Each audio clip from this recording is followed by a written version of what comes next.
पुत्र की इच्छा रखने वाले यह जानकारी अवश्य सुने, कहीं बाद में पछताना न पड़े।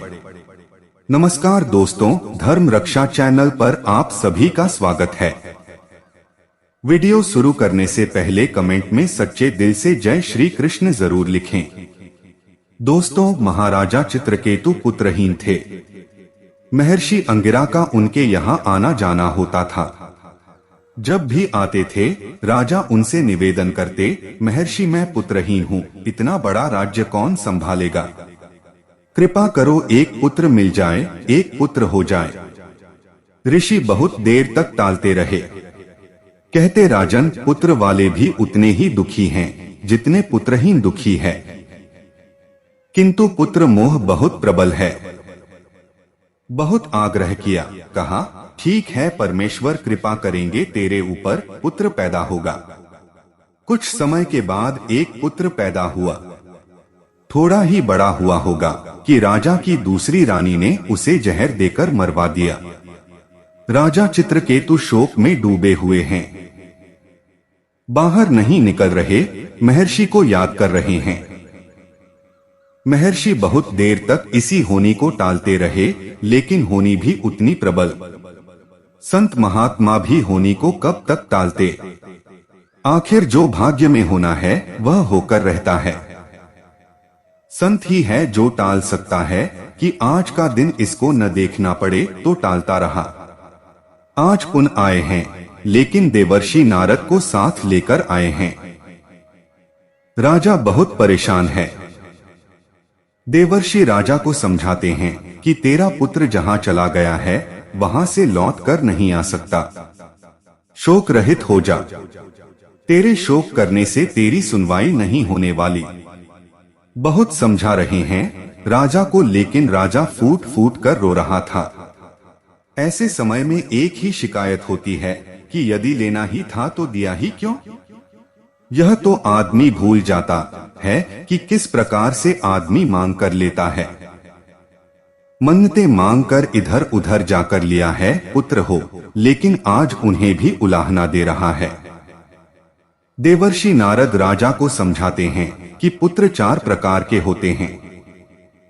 पिछले जन्म का बैरी अपना बैर चुकाने के लिए पैदा होता है, उसे शत्रु पुत्र कहा जाता है।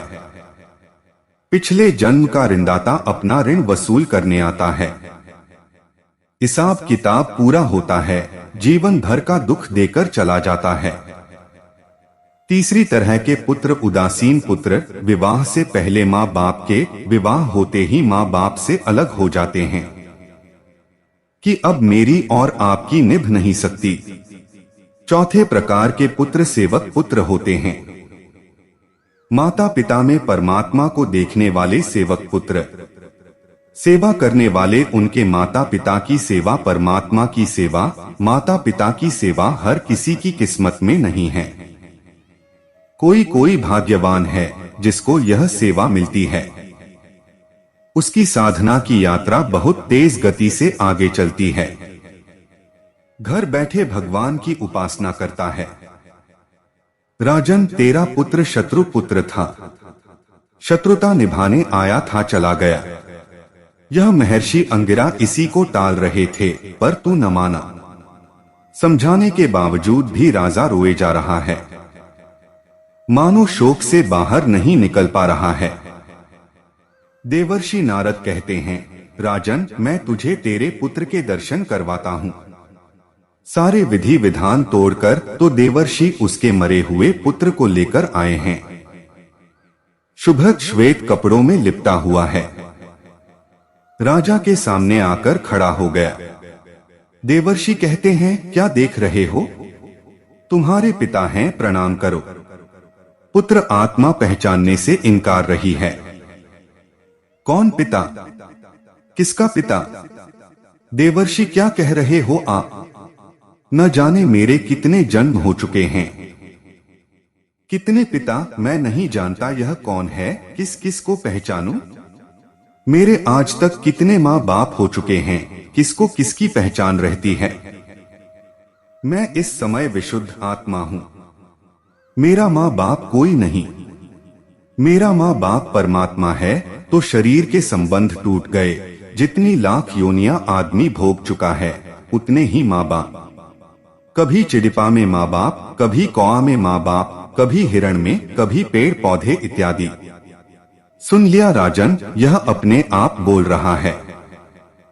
जिसके लिए मैं बिलख रहा हूँ वह मुझे पहचानने से इनकार कर रहा है।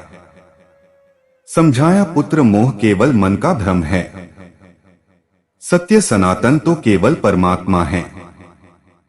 संत महात्मा कहते हैं, जो माता पिता अपने पुत्र को, अपनी पुत्री को इस जन्म में सुसंस्कारी नहीं बनाते, उन्हें मानव धर्म का महत्व नहीं समझाते, उनको संसारी बनाकर उनके शत्रु समान व्यवहार करते हैं, तो अगले जन्म में उनके बच्चे शत्रु और बैरी पुत्र उनके घर पैदा होते हैं।